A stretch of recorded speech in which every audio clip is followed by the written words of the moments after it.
So this was our session on ESG. Now let us move on to the next very interesting discussion, which is on the controversial topic of IBC, which is Insolvency and Bankruptcy Code. And we will be talking about the status, rights, and resolutions for home buyers under IBC. Let me introduce our panel members for this session. Chairing this discussion will be Aashiesh Agarwaal, Senior Vice President, Research and Investment Advisory, Capital Markets, ANAROCK Capital Advisors Private Limited. He has over 24 years of experience in financial and real estate markets in various roles and capacities. Currently, he is engaged in research and transaction advisory for ANAROCK Capital Advisors and has covered the insolvency and bankruptcy code with a special focus on the real estate sector, among various other subjects. Mr. Agarwal, a very warm welcome to you. Let me now welcome our speakers in an alphabetical order. Thank you. Let me introduce Mr. Dhaval Vussonji, Managing Partner, Dhaval Vussonji and Associates, Advocates and Solicitors, who enjoys a reputation for being an astute lawyer with 15 years of diverse and rich experience. Under his leadership, the firm has gained rapid recognition for its solution-oriented approach in diverse areas of practice, including banking and finance, capital markets, corporate advisory, mergers and acquisitions, and real estate laws. Our next panel member, let me introduce Orijit Chatterjee, partner Fox Mandal and Associates, LLP, who has more than 22 years of legal expertise in corporate law, mergers and acquisitions, corporate restructuring, and insolvency and bankruptcy. Our next panel member is Ms. Sonam Chandwani, founder and managing partner, KS Legal and Associates.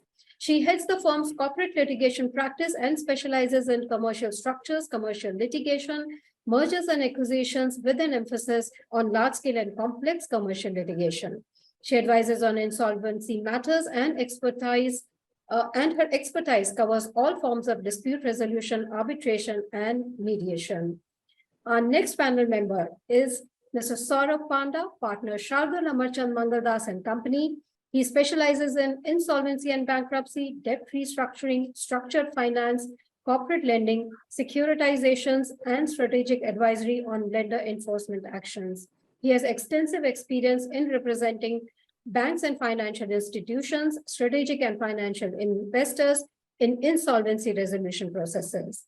Our next and final member, let me welcome Mr. Siddharth Batra, advocate on record, Supreme Court of India, former Additional Advocate General for Haryana. Mr. Batra has more than 16 years of experience in the legal sector. He is also a managing partner at Saurav Das B and Company and has been practicing as an advocate in the Supreme Court of India, high courts, district courts, and other forums and arbitral tribunals. As an additional advocate general for the state of Haryana, he represented the state departments and has advised the government of Haryana on legal affairs. So this is our power pack panel for the discussion. Aashiesh, let me hand it over to you now. Thank you, Sapna. Thank you so much. Thank you for inviting us and giving us this opportunity. Good afternoon, everyone. The Insolvency and Bankruptcy Code has come as a boon to all creditors who have been struggling with high delinquencies in a backdrop of domestic bankruptcy laws, which would take forever to resolve. The tardy pace of resolutions forced banks on the back foot and to agree to defaulting promoters suboptimal resolution plans, which impacted the overall credit culture within the domestic borrowers. The IBC came as a ray of hope to creditors. The mechanism dramatically reduced resolution timelines and produced superior resolution rates and better recoveries. Indeed, the threat of a corporate's insolvency resolution process became an important negotiating tool in the hands of creditor to recover its dues. Like other sectors struggling with debt, the real estate sector also has its share of woes. As per estimates, there are about 1,500 projects stuck across 4.5 lakh units. These units have a large number of home buyers who have poured their hard-earned savings to buy their dream homes and have seen their dreams all but evaporate. In this context, the IBC has been a significant savior for the stakeholders in the real estate sector, especially the home buyer. IBC not only provides a ray of hope for home buyers, but also opens up interesting business opportunities for developers who are willing to step in to resolve the stress in the sector.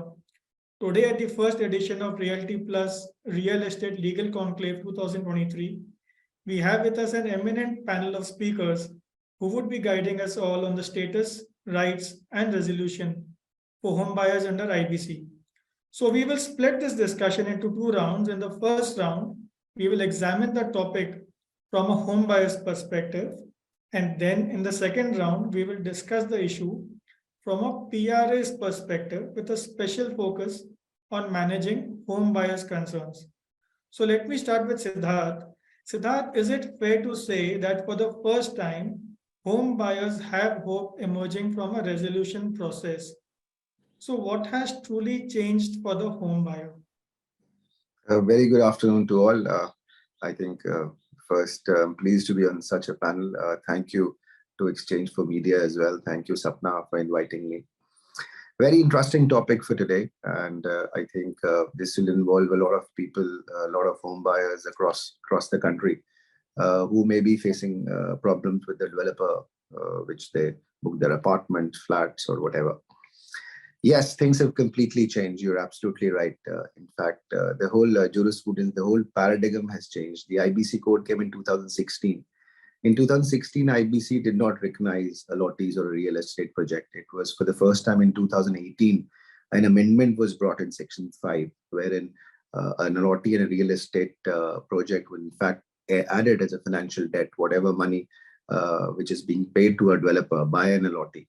Ultimately, if the developer is not able to develop the project in time, it was considered to be a debt, the money that has been paid. And then, yes, a series of judgments by the Supreme Court, by the NCLT. Then 2020, we had another amendment in Section 7 as to who will be a financial creditor. I believe it was the will of the Parliament that this amendment was brought in. And since a lot of matters were also pending in different courts, like if you take the case of JP, in that a lot of home buyers had approached the court since NCLT proceedings were going in Allahabad. And at that point of time, they were feeling left out. So they had filed Article 32 in the Supreme Court that was entertained. And courts were also going in that direction. But then, yes, there was an amendment that came, which was very much required. And the money that is paid by an allottee was considered to be a financial debt. So all in all, everything has completely changed since over the years 2018 and 20. Yes, that convenience, you can say, or a remedy is provided today, which puts pressure upon a real estate developer to complete the project within time. Otherwise, as per the provisions of the IBC, the home buyers can, yes, approach the NCLT for triggering CIRP proceedings. And then if the developer does not amend its ways, if the developer is not able to come to its commitments, which was committed in the agreement, not give possession, not give assured returns, and not able to deliver the project in time, then obviously, yes, the management can slip into the hands of a IRP, and that can be looms for from the perspective of a developer as such. So all in all, yes, there has been a change. Things are radically changing. We already have a lot of judgments which are supporting the home buyers, and obviously, yes, even the tribunals are forthcoming when it comes to the right of home buyers, since there was a lot of hue and cry in the country, since developers were not able to develop and give the projects within time, people were suffering. And the great thing is that Parliament recognized and gave an allottee a right as a financial debt. It's much superior than an operational debt. And then they get a say in the committee of creditors as well. So Aashiesh, all in all, great signs. We are moving towards, I will say, we are moving towards a time when developers will have to mend their ways in order to make sure that their projects are completed within time. Super. Thank you so much. I think you mentioned it the best when you said the home buyers also now have a say along in the committee of creditors. So, next question is for Dhaval. So, as we see what Siddharth just mentioned, that the home buyer is now on a legally strong wicket under the legislative framework. So now, if a home buyer finds himself or herself stuck with an insolvent developer, what are the specific steps such a home buyer should take to secure his or her interests? So like Siddharth rightly pointed out, the IBC has really tried to protect the rights of the home buyers. The home buyers also come on the committee of creditors. See, it's absolutely essential for the home buyers to get in touch with the resolution professionals to file their claims over there. See, because the resolution professional can admit the claim only once you file the claim before him. He's able to verify the sales which are made by the developer in favor of the home buyer.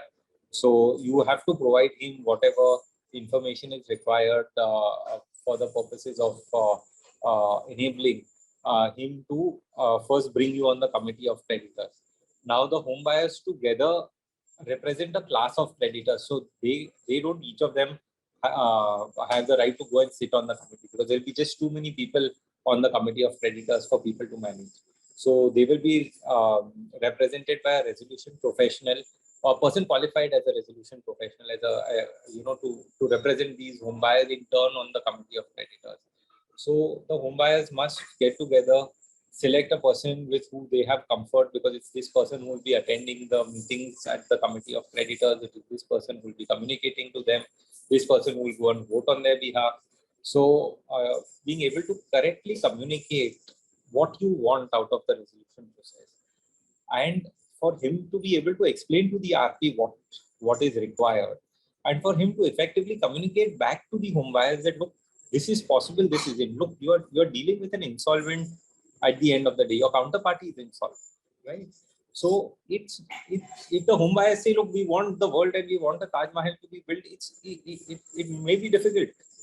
So for them to be reasonable, for them to appoint good professionals, for them to appoint professionals who can effectively communicate back to them what the problems are and how this resolution is panning out, I think is important. Also, I would like to mention here that RERA also is a very important tool for the home buyers protection, and RERA stands alongside with the IBC. So they should not forget that their rights under RERA will stand protected, and therefore there's anything in the proceedings which is affecting them, they can bring out that, look, these rights are contrary to my rights under RERA and they should be protected, and I'm sure the SCLT will look into that. That's very interesting. So you mentioned that first and foremost, the home buyer has to go and file their claims. Number two, they have to have an appropriate resolution professional and IRP who can represent them in the COC. Yeah. And of course, they should also keep in mind that RERA as a forum is a very solid forum that helps the home buyers.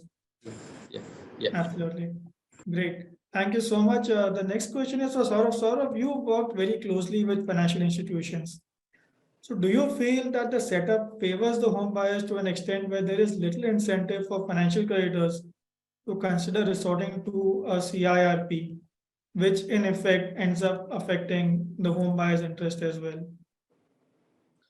See, I would not like to look at it in absolute terms, and there is no absolute answer to this, because this actually depends on the factual context on a case to case.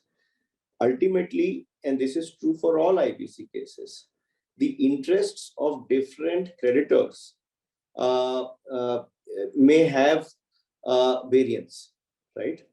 Secured creditors, unsecured creditors, operational creditors, all of them may have their own vested interests within the process. Ultimately, of course, the end objective is to find a resolution. Correct. Now, viewed differently, if you take a couple of examples, right? There are examples where the home buyers form the majority of the committee of creditors. And there are also certain examples where the home buyers actually form a minority, because the secured debt and the debt by the banks and financial institutions actually forms the bulk of the overall debt profile of the company. Now, ordinarily, one would assume that, given the security profile, etc., banks and financial institutions would be more keen in certain cases where, they form the overall decision-making majority within the committee of creditors. And perhaps they would be a little more apprehensive in other cases where they form a minority, given that ultimately the decision-making vests with, the home buyers. And we have classic cases like JP, as reference points now. But look at how the law has evolved And the law has evolved in a manner that increasingly over a period of time with the multiple amendments, I think Siddharth rightly mentioned about how the law has evolved, where initially when the law came in, the home buyers didn't have a place on the table. Then they were recognized as financial creditors. The law was amended to that effect. Then, the obvious question, with such a disparate number of individuals, how do you even conduct a COC meeting? So they had a representative, and a representative who is also an insolvency professional. So he has the acumen to understand the nuances of insolvency laws. And then they came out with further amendments to ensure that there is actually decision making, wherein they brought in the 2019 amendments to ensure that there is actually decision making based on the number of votes cast. Otherwise, the challenge was getting to a decision, right? Now, the way the law has now evolved is practically, from a legislative perspective, given a level playing field. From a home buyer's perspective, and I'm picking up from the previous panelists as well, from a home buyer's perspective, they have the options. They are looking at RERA. They are looking at, in certain cases, consumer protection laws as well. And of course, there is IBC, where in an appropriate case, you would want to go for a resolution under IBC. Similarly placed are also the financial, the other financial creditors, the banks and financial institutions. They also have multiple options. They are looking at SARFACI. They are looking at a debt recovery. They are also looking at a potential RBI restructuring under the June circular, etc. Right? Ultimately, each of these groups, based on the facts and circumstances, takes their call, right? And it may not be accurate to perhaps, say that potentially the law in any way favors one group over the other. It's the facts in a particular case which will ultimately decide how the creditors, take their view, insofar as the insolvency initiation is concerned, right? And we should, and that is how the law should be framed, that it provides a level playing field to the different groups. Ultimately, if you look at it this way, that even if there is a restructuring of the ultimate debt of the company through the RBI framework for banks and financial institutions, potentially it may work out to the best interest of the home buyers as well, if the project is actually completed, because ultimately that is the key goal of a home buyer. That's the end goal, yeah. So from that perspective, I feel that both home buyers and the other lenders, so to say, of the company are now they've got a level playing field. They are both financial creditors, and therefore this has allowed, the law has now allowed home buyers a seat on the table where they can take a key role, have a key role in the decision making process. So I think it's a level playing field now. Great, thanks. I think that's a very interesting clue that you've given over here. The field is level for everyone. The facts of the case will really determine how a resolution process will really move forward. Great. So thanks. So my next question is for Sonam. Sonam, you have your forte in arbitration and dispute resolution. In your opinion, how does a home buyer protect his or her interests while ensuring that they are playing a constructive role in the resolution process? Because as Saurav just mentioned, the end goal for everyone is the completion of the project. So Sonam, if you could throw some light on this. Sure, Aashiesh. So I believe first step is to prioritize awareness and vigilance, because it's very important for home buyers to stay informed about their rights and responsibilities, and also to diligently monitor the progress of the resolution process. And secondly, also to take active part in the proceedings, which will also help them, by participating in COC meetings, either personally or maybe through an authorized representative. One can voice their concerns, suggestions, or preferences, ensuring their interest is taken into consideration while decision making. So these things are a little important while they want to actively participate in the process. So also it is important to have a legal expert in place who can guide them and offer them a strong representation during the entire resolution process. So this also ensures that their rights are protected and any disputes or issues are addressed effectively. Moreover, it is crucial to emphasize the importance of collaboration among stakeholders, including financial institutions, operational creditors, and CIRPs.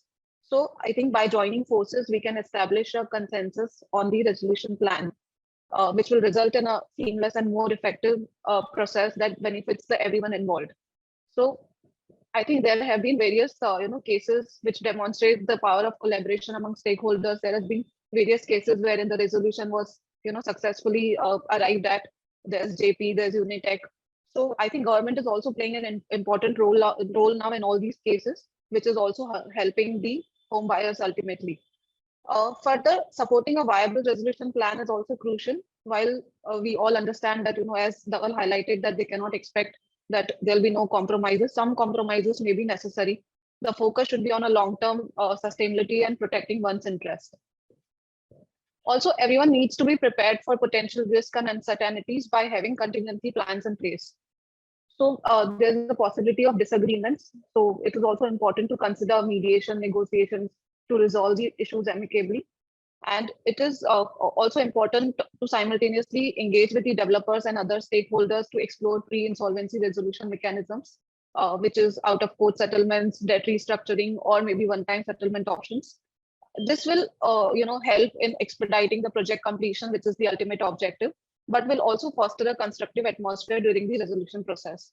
So I believe finally it is important, that the resolution professional and other stakeholders fulfill their obligations under the IBC and which will hold the parties accountable and guarantee that the project is completed as per the agreed timelines.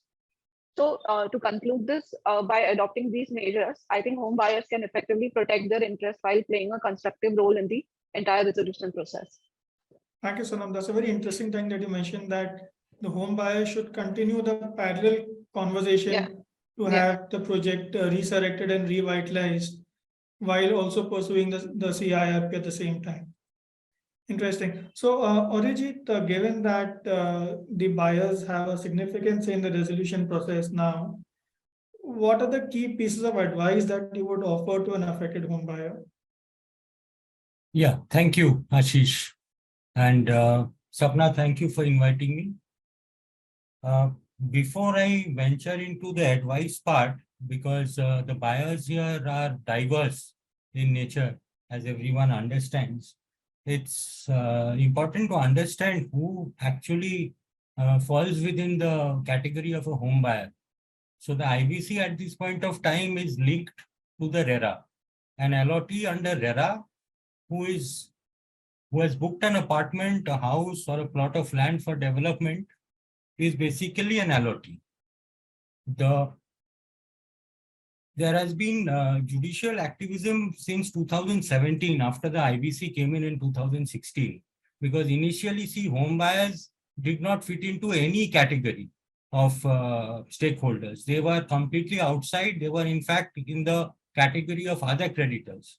The Supreme Court stepped in a matter of 2017, Chitra Sharma, and for the first time said and recognized that a home buyer has put in all the money to acquire a house for his future, and he needs to be protected. His interests are to be taken care of.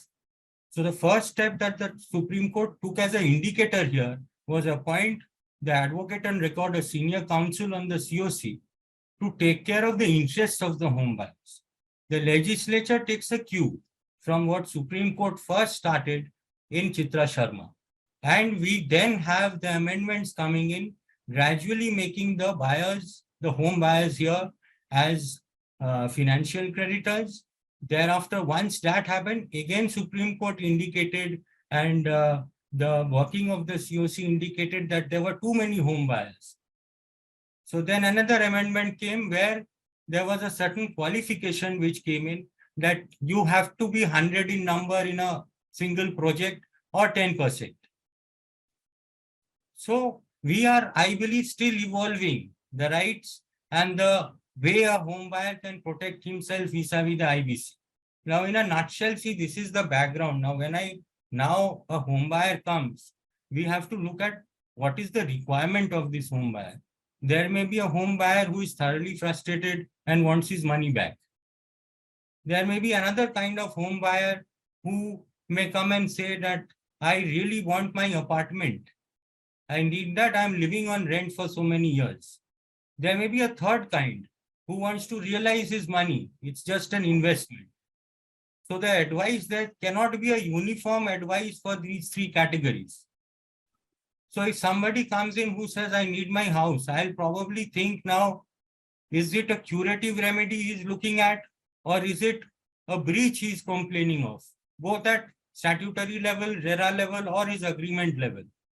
And the forum has to be intelligently applied.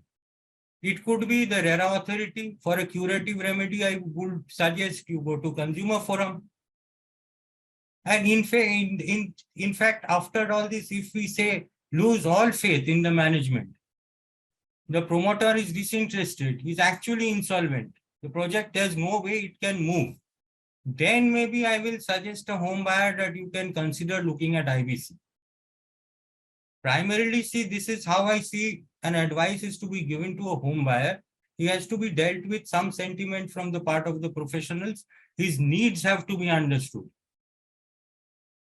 IBC probably for me, when a home buyer comes, is the last resort. Simply because, see, it doesn't guarantee him a quick fulfillment of his requirement today. It is uncertain. This is an evolving law. We still don't know. See, for every amendment that comes, there's a challenge.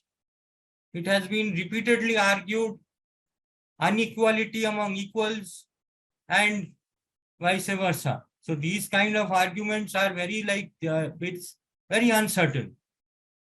It's not certain that every time the Supreme Court will uphold the interest of the home buyers also in future. So advice has to be meticulously developed to suit the need of the home buyer. Now, home buyers today have been put in a collective decision-making process. So now let's assume that I have advised a home buyer that you participate in the IBC process as a financial creditor, or you initiate a process. He thereafter has to be very vigilant. He cannot be a lazy home buyer just waiting for others to do things and he does piggyback on others. Every home buyer has to be diligent at every level. He has to see that his voice is represented in the COC. So I'm just taking forward what has been discussed before, that when the insolvency professional calls a meeting to take the majority vote, he has to ensure he's there for that meeting. He has to ensure he votes. Otherwise, there may be a situation that only 50% of home buyers attend the insolvency professional's meeting and the majority decision turns on its head because 50% have not voted. Got it. So basically, at you're that saying stage, that is the kind of advice I'll give the client, that he should consult his advisor diligently and participate in every stage of the proceeding. got it. So your key piece of advice to the home buyer is proactively participate in the process. And while at the same time, you're mentioning that the COC or the courts must have a compassionate view towards the home buyers.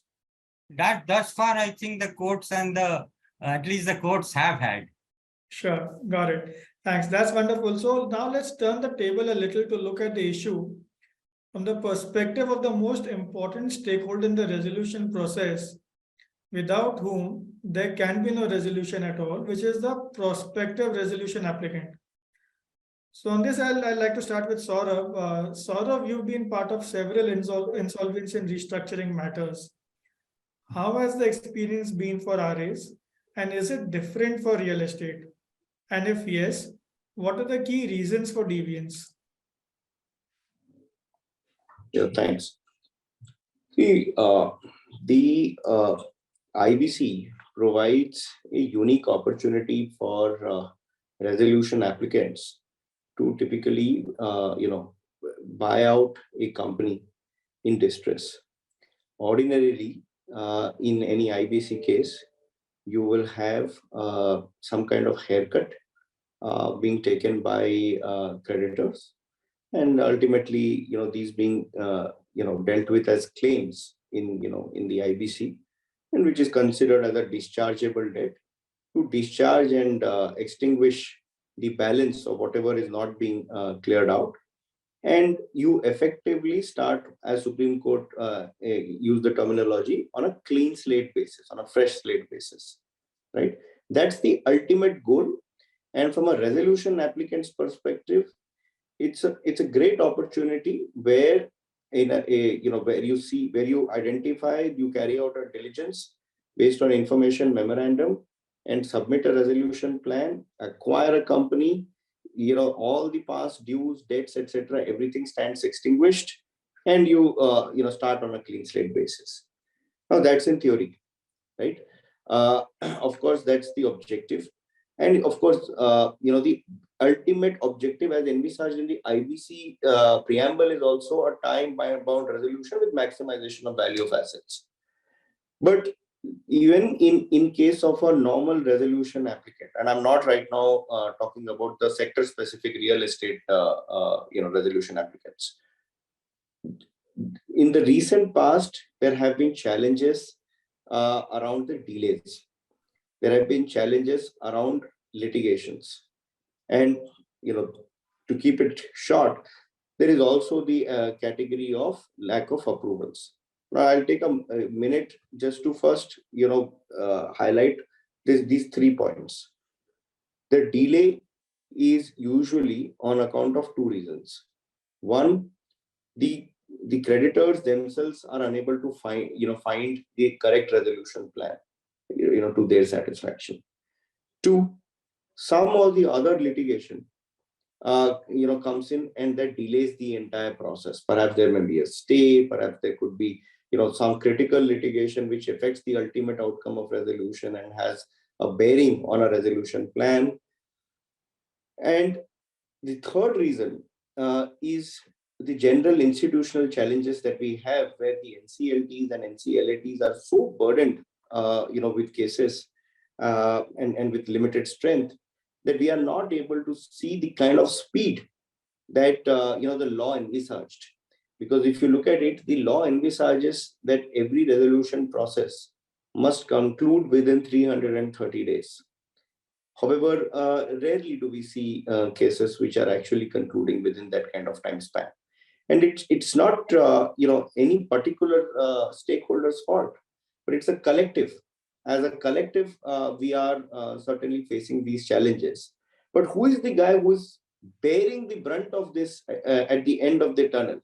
It is the resolution applicant, because when the resolution applicant has submitted his resolution plan, he's deployed his funds towards that particular resolution plan. The delay is eating into the cost of his funds. So this is something that I would be getting back to. So if I have to just look at the deviation in real estate vis-a-vis the other cases, if you could just summarize it, because kind of we'll be running short of time then. Sure. I'm just coming to that. Insofar as the resolution applicants in the real estate sector are concerned, look at the challenges that they have to face. Firstly, on the other end is a committee of creditors, in many cases of which it effectively is just one individual who is representing them, which is an authorized representative. There, the process sanctity that is being followed by the resolution professional and the authorized representative is very, very critical. Because if that process sanctity is not being followed, ultimately the resolution plan is going to get embroiled in litigation, and we've seen it in so many cases where disparate groups of home buyers are challenging the process, and everything ends up in litigation and creates delay. Number 2, we are, and this is an oft-faced issue, that we are, when there are lessors, when there are leasehold lands, and there are lease dues which are unpaid, and the approvals from those lessors are sought without the payment of dues, then getting those approvals is often a challenge. We have seen it in the recent past in the JP judgment as well. While NCLT has, of course, held that ultimately the authority is an operational creditor, but eventually they will have to go back to the authority for its approvals in terms of the lease agreement. Now, how Noida authority, or for that matter, any leasehold authority reacts, that remains to be seen. So these are critical challenges that you face in most cases. Just one, given the time constraint, I'll just limit myself to one additional specific issue that we see. In a resolution plan that you submit for a real estate company, a lot depends on what is the overall profile of projects. Now, if it is just one single project, it's perhaps easier to assess and examine and give a resolution. But if you're looking at multiple resolutions or multiple projects, right? Say, for example, the MCS envisage that we'll have project-wise processes. Then you must bear in mind that ultimately a default in one project could also trigger a default in another project. So there are nuanced issues which are there in the real estate sector because of the fact that even if one project is working well, another project's insolvency can have a bearing on it. Got it. So basically, And the resolution applicant, from a resolution applicant's perspective, therefore, the risks become higher and higher. Got it. So basically, as you're mentioning, the number of stakeholders are more varied with more nuanced differences between them, which can actually make the experience a little more difficult and complicated. Correct. And because on the other end, there is no, large financial creditor, large banker, etc., who has the wherewithal to sort of negotiate and to go into the nitty-gritties of a long-term plan. I'll have to move on to the next panelist. Pardon me for that. Thank you so much. Siddharth, so would you feel that, so Saurav did mention about this, that there's a greater activism and that there is, so in this context, would you feel that a greater understanding and awareness of the CRP has led to a greater amount of litigation within the various stakeholders, and which kind of acts as a deterrent to a PRA? Because as Saurav said, that people kind of have committed their capital or their resources. If you could throw some light on this. I think Saurav has described in detail from the side of the resolution applicant, who is the prospective resolution applicant, what are the problems being faced, because ultimately, as you rightly pointed out, it's not 330 days which is being followed. But at the same time, look, for the resolution applicant, it's a calculated less risk. When you're risking, when you're going in a business transaction, obviously you'll have fruits of profit, you'll have fruits if you miscalculate it as well. From the point of view, as far as the home buyers are concerned, since there's activism, obviously, because there's a lot of hue and cry, it's hard-earned money, so many people are affected, therefore these amendments that came. But ultimately, as Saurav also pointed out, to a clean slate, I mean, it has to be, once it goes through the process and the framework is ultimately accepted, then the resolution applicant has to make sure, like as he was mentioning about the permissions that have to come from various authorities, some lease agreements on something, some payments, which are all dependent upon how the authority behaves, because in India, to deal with the authorities, regulatory bodies is not easy as well. But at the same time, that's the expertise which a resolution applicant is expected to put in. But at the same time, in my opinion, and as in my experience, it's the juice that's left in the project. Why will somebody go and pitch project for project in case there's unsold inventory? Obviously, somebody takes it over, and a good builder thinks that, okay, look, there is inventory in it, and whatever the selling price is right now per square feet, right, or per square yard, when it comes to plots, then they may think in terms of the revenue that they can generate with their name coming, with their expertise. A lot of things that a builder, I mean, builders have different ways to go about it. You see, there is saturation in the market. I mean, the best build, there are very few which are at the top. I think most of the builders are also facing the heat. But as far as IBC is concerned, if you ask me, look, this came in because the other forums were failing. And there are reasons. I think we don't have to blame the system as such. There's so much of pendency. We have such a huge population to take care of, ultimately, in order to see that the rights are taken care of. My friend Orijit was suggesting that, look, he will think that IBC is a last option, which I respectfully may not agree, because ultimately IBC takes care of the larger chunk. It is not that one person, one home buyer is going at one forum, the other is going at some other forum. Once you are before a NCLT in IBC and CIP is triggered, then all the claims are taken care of. All the claims come at one place. That's where the opportunity lies for the applicant as well. That, look, if you can set them off, you can see that the things can be sorted out, because ultimately the word uses resolution applicant, right? You are applying to resolve the issue. You are going there to see that, look, things come in order and then have the benefits. Obviously, it's according to me, it's a completely calculated business risk, which any resolution applicant is free to take. It's the maths that they do. If they get wrong, they go wrong with the maths, obviously, it will turn to be bad for them as well. They will be buying a hot potato that may start bothering them as well. But at the end of the day, I think it's both plus and minus, but I still think from the point of view of applicant also to buy out some company and to go ahead with some acquisition, I believe that this is the right forum and that's the right place to get things going. Well, that's very interesting. So Sonam, I'll straight away move to you on this. So obviously, as Siddharth just mentioned, that the CIRP offers very interesting opportunities where they can get into projects with a good amount of juice. But again, as has been discussed by the previous panelists, that the timelines are getting stretched because of the large population. Everyone has to be catered to. There is a bench strength issue. So in this background, what kind of trends are you seeing in terms of interest in the CIRP, both qualitatively and quantitatively? Sure. Thank you, Aashiesh. So I'll answer this in a more, in a general, I'll take all aspects into consideration and then give a comprehensive response. So I think from a quantitative perspective, the interest in CIRP has been growing steadily since the implementation of the IBC. We have seen a rise in cases filed before the NCLT and successful resolutions of several high-profile cases. Recovery rates have improved compared to the pre-IBC era, indicating the effectiveness of the framework. Also, however, we must acknowledge that the stretched timelines and limited bench strength have resulted in a backlog of cases and delays in the resolution process. So, which is leading to a temporary dip in new cases being filed for CIRPS. Stakeholders, especially the financial institutions, seek alternative dispute resolution mechanisms or try to go for an alternate legal remedies available to expedite the process. So, qualitatively, the CIRP has brought about significant changes in the insolvency resolution landscape in India.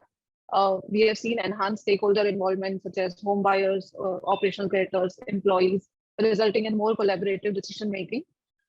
Notable example could be the JP Infratech case, where home buyers were recognized as financial creditors, allowing them to participate actively in the resolution process. So their involvement has led to the successful resolution of the case, with NBCC being chosen as the winning bidder to complete the stall project. So in the context of also keeping in mind the ARCs have been ARCs has also been allowed to facilitate the resolution of stressed assets, which is also enabling the ARCs playing a significant role in the process. So in one such case is the ALOK industry, where Reliance and JM had come together to acquire the debt-ridden company, resulting in a revival of the company and providing relief to the lenders. So I believe there has been a shift in focus from liquidation to resolution, which was not there earlier, with the primary objective of reviving the distressed companies and maximizing the value of the assets. So the transparent and time-bound nature of CIRP process has also attracted foreign investors, which are now more inclined to invest in distressed assets in India. So lastly, the role of RPs has gained prominence, is what I can see, and leading to the development of a professional ecosystem for insolvency resolution. So to conclude this, the interest in CIRP has indeed been on the rise, both in terms of number of cases filed and the qualitative improvements in the entire resolution process. So to ensure the continued efficiency and effectiveness of the process, it is also crucial to adopt measures such as expediting the appointment of judges, also adopting technology. We face a lot of issues while attending the matters in court at NCLT also. So it is important to adopt technology for better case management, and promoting alternate dispute resolution mechanisms like mediation, arbitration, which can help overcome these challenges and continue to sustain the positive trends in CIRP.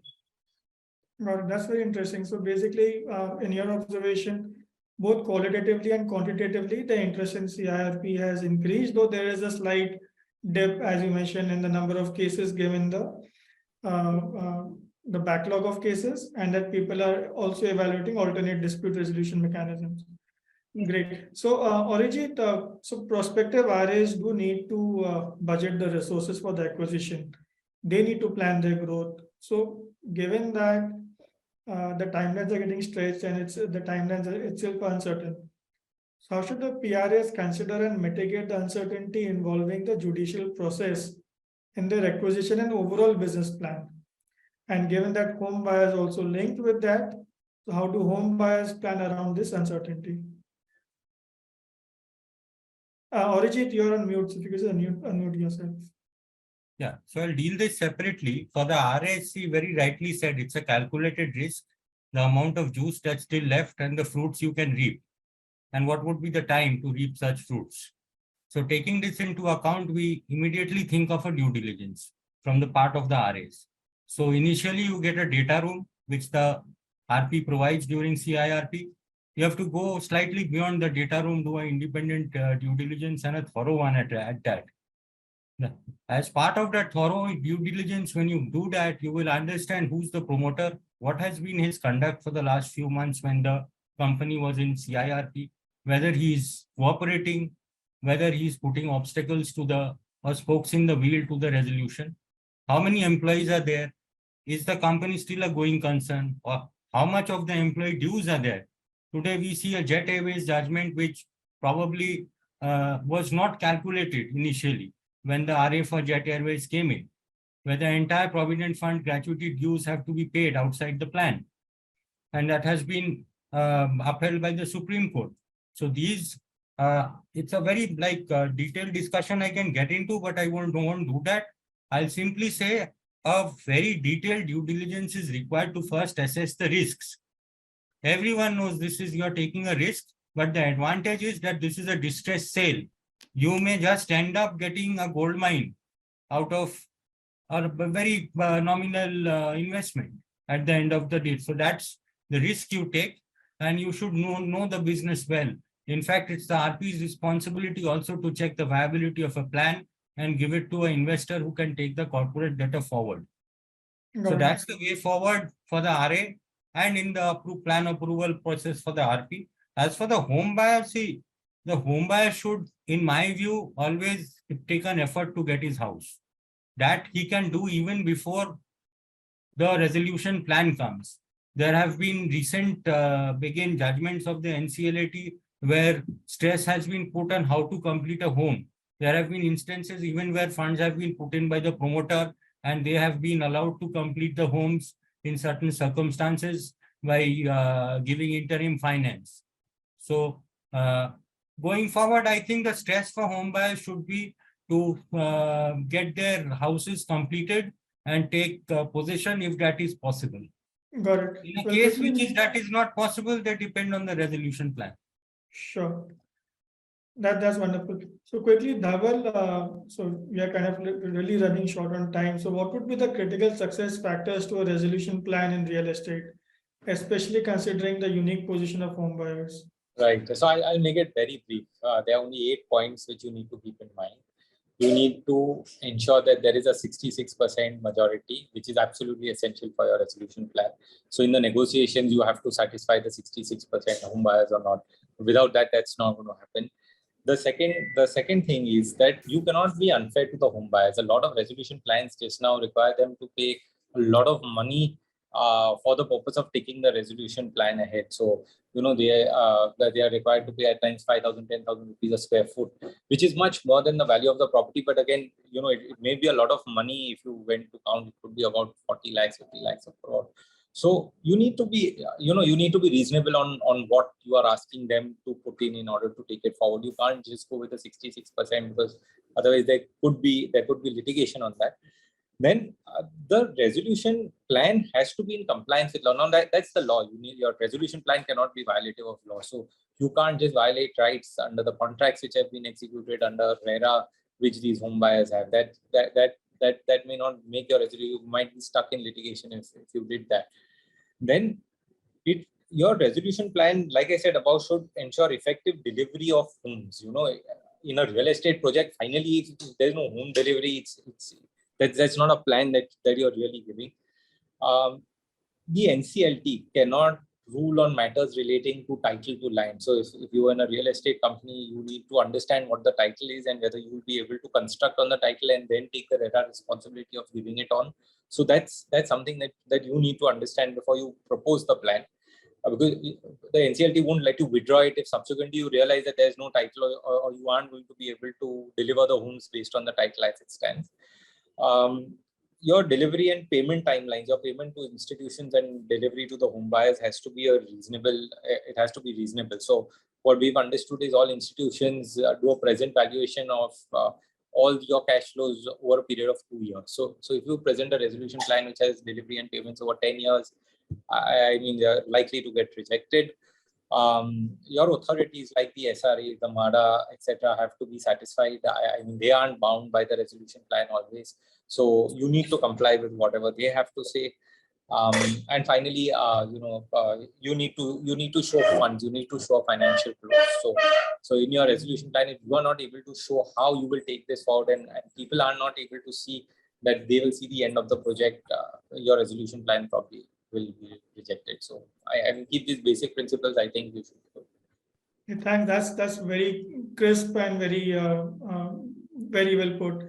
So finally, to conclude, I would request each of the participants to share their overall view, just a bullet point. I'll keep it very short on one area of reform that we would like to see. We can just run it through very quickly. Orijit. Yeah, one area of reform is, there's been a lot in the judgments about reverse insolvency. Would want to see that codified by the legislature. Got it. That's wonderful. Thank you. Dhaval? I would say that there should be more regulation on the way home buyers are treated, because often they aren't the majority, and the majority need not really think about them. I mean, as long as they are getting paid in full, the home buyers may not. So maybe we'll see some more regulations saying you can't ask them to pay more than 5% of the value of the flats or something like that. Hopefully we'll see some regulation around that. That's very interesting. Sonam? Yeah, I think there needs to be a separate tribunal to address the concerns of the home buyers as the home buyers' interests are often lost in the mix with lengthy legal proceedings and delays in the construction. So I think it is to make IBC more effective, it is crucial to ensure that the home buyers' concerns are addressed in a timely manner. Great, thanks. And Saurav? Before I give a point, I'd just like to thank Exchange for Media for this excellent discussion. Very insightful. Just one point: the lessors and all these leasehold authorities, their internal bylaws and the laws governing them, corresponding changes need to be brought in there, so that they also recognize resolution under IBC and the discharge of their dues under IBC. That will go a long way in resolving especially projects which are on leasehold properties. Great, thanks. Siddharth? I think overall a very exciting space. A lot of things are happening left and right. We are seeing a change as well. I think everybody will admit here that there's a change that has come, and we are evolving with the jurisprudence coming, with the latest judgments that are coming. All the rights are being recognized as well. I think one suggestion or one thing I would like to see the change is that more on a number of judges, if you're appointed to the tribunal, maybe retired High Court judges, and obviously says in the NCLAT we have a Supreme Court judge. So more judges, more competent judges, I would say, if are appointed to the tribunal, if more judges, I believe we'll see more things getting better. I think that's what I believe. Great, thanks. So there's one suggestion from my side that would go in, and that would really be, as Dhaval mentioned, that authorities like SRA and MADA are not really within the ambit of NCLT. So the NCLT process should ideally have an overarching reach on the local authorities as well, that can help the entire process and create a suitable ecosystem so that the entire thing can get pushed through. So I guess we can, that is very useful and very informative and insightful. Thank you all. With this, I would like to open the floor for audience questions.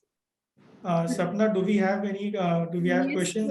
We do have, and in fact, a very interesting discussion. A lot of points came out. One question that has come is that who are the eligible home buyers in the case of IBC?